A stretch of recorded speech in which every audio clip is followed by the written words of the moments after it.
Hello everyone. शायद कोई भी टीचर गारंटी लेकर ना बोल पाए, लेकिन मैं इस चीज़ को गारंटी लेकर बोल सकता हूँ कि मैं अगर आप क्लासेस लेते हो तो मैं आपको इंग्लिश बुलवा सकता हूँ। I can make you speak English. और ऐसा नहीं है कि नॉर्मल कि राम सो रहा है, सीता खाना खा रही है, नहीं।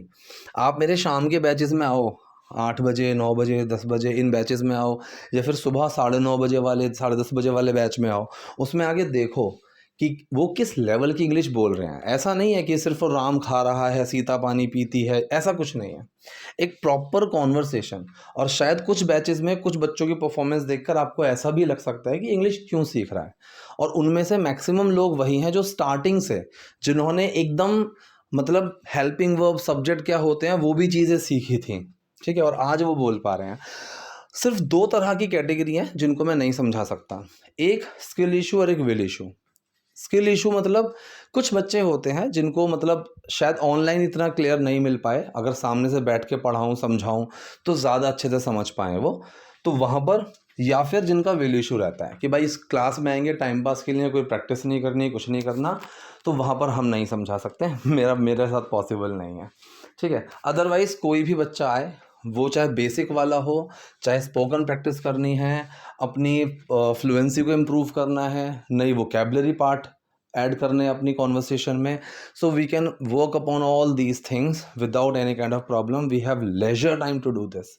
ठीक है, तो अगर आपको कोई भी डाउट है तो ऊपर नंबर दिया हुआ है, उस पर आप मुझे व्हाट्सएप पर मैसेज कर सकते हैं। So let's start the class.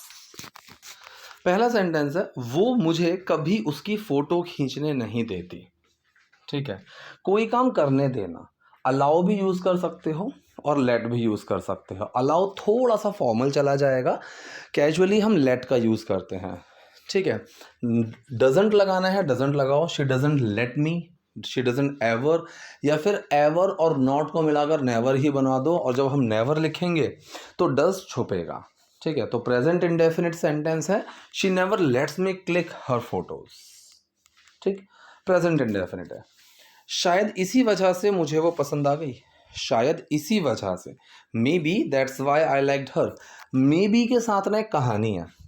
ठीक है, शायद वो मुझे इस वजह से पसंद आ गई, जैसे मे बी यहाँ पर एक परहैप्स की तरह यूज़ किया हुआ है। और जब मे बी को सेंटेंस की शुरुआत में आप लिखोगे तो आप देखना उसमें गैप नहीं होगा, वो एक ही वर्ड रहेगा, मे बी। ठीक है, और ये एक शायद या परहैप्स की तरह काम करता है। अगर यही चीज़ उठ के सेंटेंस के बीच में आ जाए तो फिर मे और बी के बीच में गैप आ जाएगा, फिर वो प्रेजेंट या फ्यूचर की कंडीशन, कॉन्टिन्यूटी या पैसिव के अंदाजे को दिखाएगा। जैसे मैं कहूँगी ही मे बी अपसेट, वो शायद उदास होगा। ठीक है, तो ये जो मैंने बोला यहाँ पर मे और बी के बीच में गैप रहेगा, ये मॉडल्स ऐसे ही काम करते हैं। लेकिन फिलहाल यहाँ पर मे बी को ही ऐसे लेते हैं, might be, could be, would be, इनको नहीं लेते, इनको एक प्रॉपर हेल्पिंग वर्ब बनाकर ही लेते हैं। ठीक है, जैसे मैंने कहा कि वो शायद उदास होगा, so he might be upset, he could be upset, he would be upset, सब चलेगा।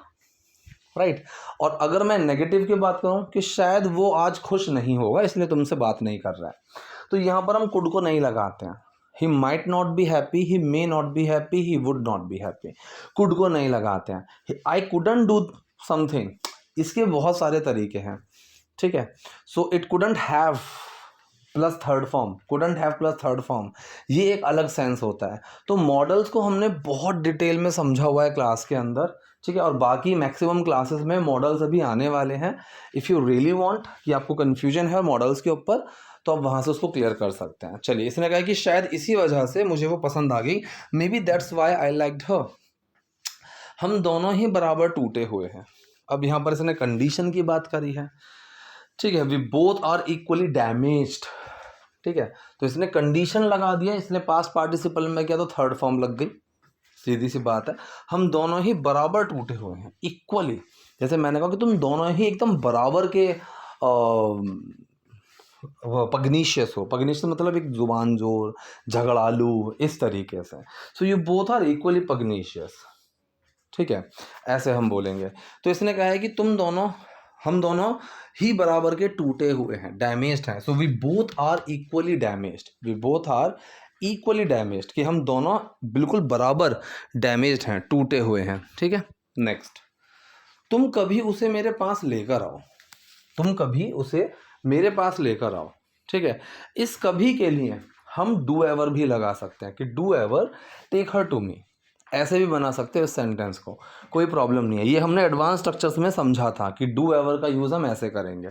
वरना आप इसको नॉर्मल अगर बोलना है, यू शुड ब्रिंग हर, ठीक है, या फिर यू शुड गेट हर, किसी को लेकर आना वहाँ गेट का यूज़ करते हैं, किसी को लेकर जाना वहाँ टेक का यूज़ करते हैं। सुबह ही क्लास में मैंने ये चीज़ पढ़ाई थी और वहाँ पर इस चीज़ पर हमने कई सारे सेंटेंस भी बनाए थे, जैसे कि तुम इसको अपने साथ स्कूल लेकर चले जाओ, so take him to school with yourself, तुम उसको स्कूल से ले आना, so get him from school, ऐसे हम बनाते हैं। तो इसने कहा कि तुम कभी उसे लेकर आओ, so you should bring her to be, ठीक है, so you should bring her to me some time. इसने उस कभी के सेंस में सम टाइम लगा दिया, ठीक है। वो कभी घर से बाहर ही नहीं निकलती, शी नेवर लीव्स होम। अब देखो यहाँ पर एक गलती होती है बहुत बड़ी, लीव के साथ लोग फ्रॉम लगाते हैं, जो कि बिल्कुल निहायत ही गलत है। लीव के साथ फ्रॉम बिल्कुल भी नहीं लगाना है। लीव के साथ आप फॉर लगा सकते हो। फॉर इंस्टेंस, जैसे मैंने कहा कि मैं ऑफिस से निकल रहा हूँ, अब सुनने में तो ऐसा लग रहा है ऑफिस से, और हमने यही सुना है बचपन से कि भाई से आ रहा है, लगा दो जी फ्रॉम, ठीक है। लेकिन यहाँ पर से के साथ फ्रॉम नहीं आएगा, यहाँ पर लीव के साथ कोई प्रेपोजिशन हमें यहाँ नहीं लगानी है से के लिए, ठीक है। जैसे मैंने कहा कि आई एम लीविंग फ्रॉम, ये सेंटेंस गलत हो गया, ठीक है।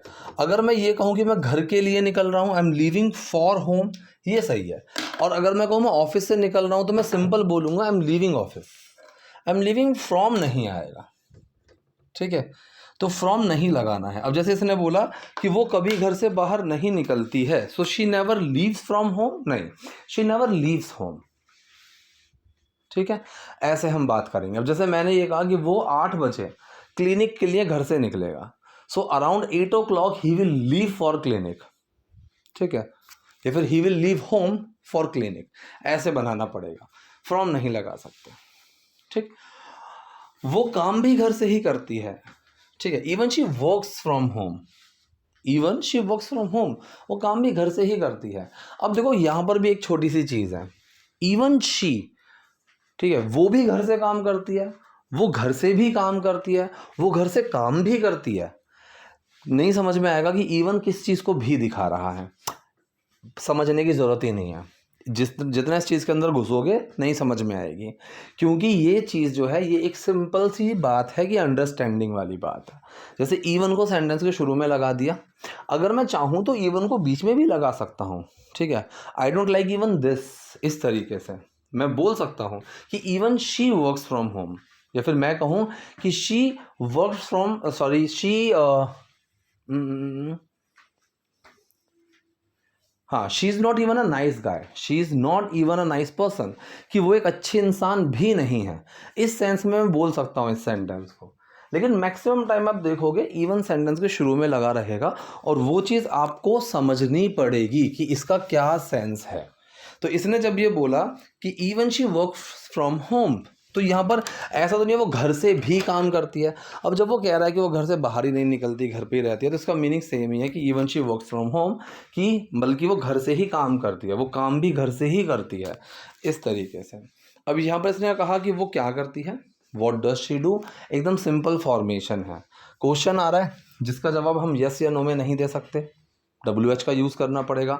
तो पहले WH वर्ड आया, फिर हेल्पिंग वर्ब आई, फिर सब्जेक्ट आया, फिर एक्शन आया, कि व्हाट आया, फिर डज, फिर शी, फिर do. So what does she do, वो क्या करती है, ठीक है। इसने बोला कि वो एक लेखिका है, तो शी इज़ अ राइटर। इसमें कुछ समझाने की ज़रूरत नहीं है कि इसमें क्या फॉर्मेशन है, शी इज़ अ राइटर। और ये एक और बात है जो हमारे बीच कॉमन है, that's another thing we have in common. अब यहाँ पर अनदर का फंडा समझ लेते हैं, ठीक है। क्लास में पिछले कुछ दिनों से मैं यही चीज़ समझाए जा रहा हूँ, अनदर अदर, पता नहीं क्यों इतना आ रहा है, ठीक है, क्योंकि बहुत इंपॉर्टेंट टॉपिक है ये। देखो, अदर का मतलब होता है कोई और, दूसरा, अदर। अनदर का मतलब होता है एक और, ठीक है। जैसे मैं दुकान पर गया और मैंने वहाँ पर देखी कुछ शर्ट्स, और मैंने कहा यार show me some other shirts, मतलब ये हटा दो, इसको फेंको, मुझे कोई और शर्ट दिखाओ। अनदर का मतलब होता है कि भाई ये वाली शर्ट तो मैं ले रहा हूँ, and I will by another one, और मैं एक और लूँगा, ठीक है। दूसरा एग्जाम्पल जो कि मैं क्लास में सबसे ज़्यादा देता हूँ, मान लो मैं आपके घर आया, ठीक है, और मैंने आपसे कहा कि चलो एक काम करो, एक गिलास पानी लेकर आओ। आप लेकर आए और उसमें गंदगी है, थोड़ा गंदा हो रहा है। मैंने कहा get me other glass of water, दूसरा लेकर आओ, कोई और ये नहीं। और अगर आपने मुझे पानी दिया, मैंने पी लिया, स्टिल आई एम पास्ट मतलब मेरा गला सूख रहा है, आई एम थ्रस्टी, मैं कहूँगा get me another glass of water, मेरे लिए एक और ग्लास लेकर आओ, मतलब एक और पानी का ग्लास लेकर आओ। तो वहाँ पर अनदर का ऐसे होता है, ठीक है। तो इसने कहा कि एक बात तो है ही है हमारे बीच में कॉमन, दैट इज अनदर। ये एक और चीज़ है, ये एक एक्स्ट्रा दूसरी चीज़ है जो हमारे बीच में कॉमन है, वी हैव इन कॉमन, ठीक है। उसने कुछ ऐसा लिखा है जो मैंने पढ़ा हो। अब यहाँ पर इसने सवाल पूछा कि उसने क्या कुछ ऐसा लिखा है जो मैंने पढ़ा हो, anything she has written, anything she has written. अब कायदे में देखा जाए तो यहाँ पर ऐसा होना चाहिएगा कि एनीथिंग हैज़ शी रिटन, ठीक है, इस तरीके से, that I might have read. अब देखो माइट हैव, यहाँ पर माइट हैव क्या है, एक हेल्पिंग वर्ब की तरह काम कर रही है कि जो मैंने शायद किया हो। तो शायद कोई काम अगर हो चुका है, कर दिया है, हम उस चीज़ पे एक अजम्पशन लगाते हैं, तो वहाँ पर मॉडल के साथ हैव लगाएंगे और साथ में थर्ड फॉर्म होगी। जैसे मैंने कहा कि शायद मैं सो गया था, आपने बोला कि सर कल मैंने आपको कॉल की, आपने मेरा फ़ोन नहीं उठाया। मैंने कहा अच्छा 10 बजे, शायद मैं सो गया था, I am not sure about this. तो मैंने कहा आई माइट हैव स्लेप्ट, मैं सो गया हूँगा, मुझे याद नहीं, आई माइट हैव स्लेप्ट। तो इस तरह से कुछ सेंटेंसेस कमेंट बॉक्स में ज़रूर बनाना ताकि मैं देख पाऊँ और उस पर मैं आपको समझा दूंगा और अच्छे से। तो उसने कुछ ऐसा लिखा है, क्या उसने कुछ ऐसा लिखा है, has she written something that I might have read. अब रीड की सेकेंड और थर्ड फॉर्म स्पेलिंग सेम रहेगी लेकिन उसकी प्रोनाउंसिएशन रेड हो जाती है, ठीक है। नहीं, वो अभी अपनी पहली किताब लिख रही है, no she is just writing her first book. Present continuous sentence है, अभी का सेंस जो हमने लिया जस्ट के लिए, जस्ट कहाँ लगा, एक्शन से पहले, ठीक है। ज़्यादा ग्रामेटिकल टर्म्स में नहीं जाते हैं, इसलिए मैं आपको कई बार बोल बोल के समझा देता हूँ कि every time, any time, just, never, some time, ये जो टर्म्स हैं इनको आप कहाँ लगाया करो, एक्शन से पहले। तो इसमें एक्शन क्या है, राइटिंग। तो she is just writing her first book, कि अभी वो अपनी पहली किताब ही लिख रही है। और इसलिए वो किस बारे में है, वॉट इज़ इट अबाउट, ठीक है, वो किस बारे में है। इट इज़ अबाउट, जैसे हम कई बार ये बोलते हैं ना, इज इट अबाउट मी, क्या ये बात मेरे बारे में हो रही है। या फिर मैं कहूँ अरे डोंट यू वरी, तुम चिंता मत करो, इट्स नॉट अबाउट यू, ये तुम्हारे बारे में नहीं है, राइट। तो इसने बोला कि वो किस बारे में है, and what is it about, वो जो किताब लिख रही है वो किस चीज़ के बारे में लिख रही है, क्या टॉपिक। इसने कहा मुझे नहीं पता, उसने मुझे अब तक पढ़ने नहीं दिया। तो मुझे नहीं पता, आई डोंट नो, ये तो नॉर्मल है, आई डोंट नो, दिन में 50 बार बोलते होगे। उसने मुझे अब तक पढ़ने नहीं दिया, ठीक है। अब तक और नहीं, ये दो चीज़ जहाँ आपको मिल जाए ना, सेंटेंस के लास्ट में एक तो यट लगा दो, बहुत सिंपल सी ट्रिक है। अब तक और नहीं, यट लगा दो, या फिर जैसे बोला नॉट यट, अभी तक नहीं, ऐसे हम बोलते हैं। तो उसने मुझे अभी तक पढ़ने नहीं दिया है, कौन सा सेंटेंस है, प्रेजेंट परफेक्ट सेंटेंस है, ठीक है। शी हैज़ नॉट, अब एक्शन है यहाँ पर, लेट मी रीड, पढ़ने देना, मुझे पढ़ने देना, यहाँ पर एक्शन है let me read. So she has not let me read it yet, ठीक है। लेट की सेकंड थर्ड फॉर्म लेट ही होती हैं, तो इसमें सेंटेंस आया she hasn't let me read it yet. ये थी आज की वीडियो, आज के सेंटेंसेस। आई होप आपके लिए वीडियोफुल रही होगी। कोई डाउट, कोई क्वेरी हो so do let me in the comment section. Video पसंद है लाइक कीजिए, नए हैं लाइक सब्सक्राइब दोनों कीजिए। Thank you.